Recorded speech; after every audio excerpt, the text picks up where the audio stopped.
Merasa lelah sebagai orang tua, merasa ingin mengeluh karena terkadang terjebak dalam situasi di mana anak membuat kita sedih.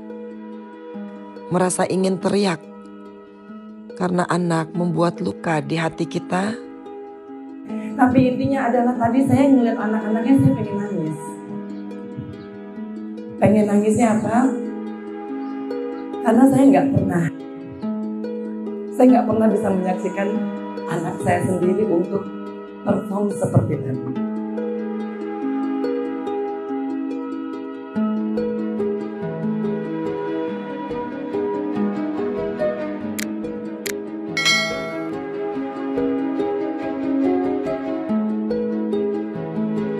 Dan saya tahu betapa bangganya orang tua ketika melihat anaknya tuh untuk tampil di atas. Pasti persiapannya juga udah lama. Mulai dari pilihin baju, ya, mulai dari latihan. Terima kasih buat ibu gurunya. Dan yang terpenting adalah itulah yang harus disyukuri hari ini. Melihat anak-anak kita bisa tampil dalam keadaan sehat, dan yang harus ibu-ibu dan bapak-bapak yakini bahwa itu tidak terjadi pada setiap orang.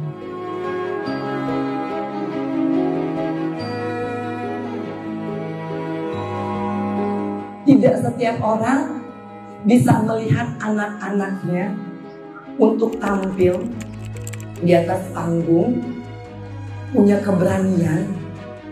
Tadi luar biasa, ada tagline-nya juga yang diajarkan oleh gurunya. Dan harusnya dalam hati ibu-ibu berkata bahwa ya Allah, terima kasih karena ternyata saya masih bisa memberikan kesempatan nganter anak sekolah. Ngumpul sama ibu-ibu orang tua murid. Tadi sih foto-foto tuh sama orang tua murid SD sama TK. Sebenarnya dalam hati saya tuh ya Allah, saya nggak pernah ada kesempatan untuk itu. Nganter Kianu sekolah aja tuh saya nggak pernah. Tahu-taunya saya bebas, Kianu udah berusia 13 tahun. Jadi saya nggak ngelihat tuh Kianu tuh diantarin TK, saya nggak ngelihat tuh Kianu diantarin ke sekolah SD, saya nggak ngelihat tuh sekolah SMP-nya, saya nggak lihat. Jadi kalau sebenarnya masuk ke tempat-tempat begini tuh secara manusianya, saya ada rasanya ya Allah.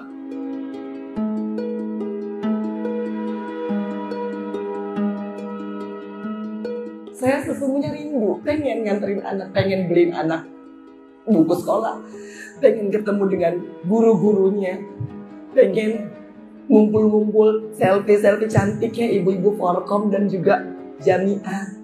Ngumpul pengen. Tapi kenapa Allah tidak mengizinkan itu terjadi kepada saya? Karena ternyata alhamdulillah Al-Baqarah 214 Am-hasbutum an takhulul jannah. Ada yang tahu? Gak apa-apa, sambil dilihat Google Al-Baqarah 214 apa sih sebenarnya Mbak Enji mau ngomong. Kadang-kadang kalau saya terusin semuanya pada jadinya nggak nyangkut ke sini.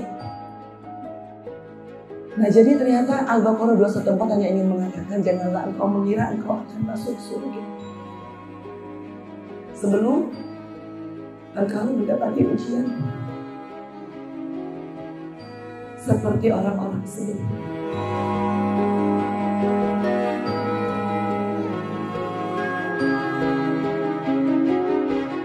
Ibu-ibu, saya nggak kepengen nasib saya kayak begini.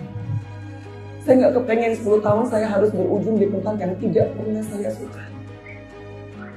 Saya nggak kepengen 10 tahun tuh harus merepotkan orang tua saya dan merepotkan Kianu untuk bolak-balik.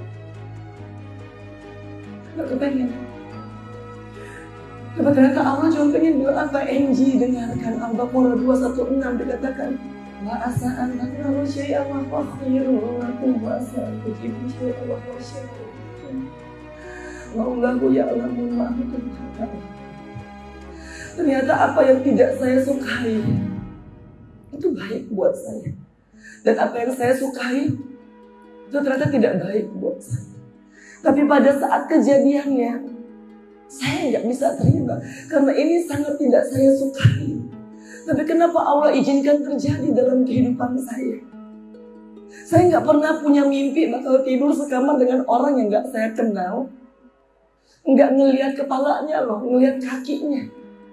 Saat itu saya tuh bilang, Allah ini saya nggak suka. Saya benar-benar nggak suka tempat ini, saya harus ber-24 orang. Saya nggak tahu orangnya. Sementara saya tuh melihat ada di sedang sana tuh yang tidak seperti itu. Tapi apa yang Allah ingin katakan kepada saya? Ternyata di tempat itulah saya bertemu dengan seorang hafizah. Karena saya dicampur dengan narkoba, pembunuhan, begal, penggelapan. Nah, disitulah saya ketemu seorang hafizah yang akhirnya nuntun saya tuh untuk belajar Al-Quran.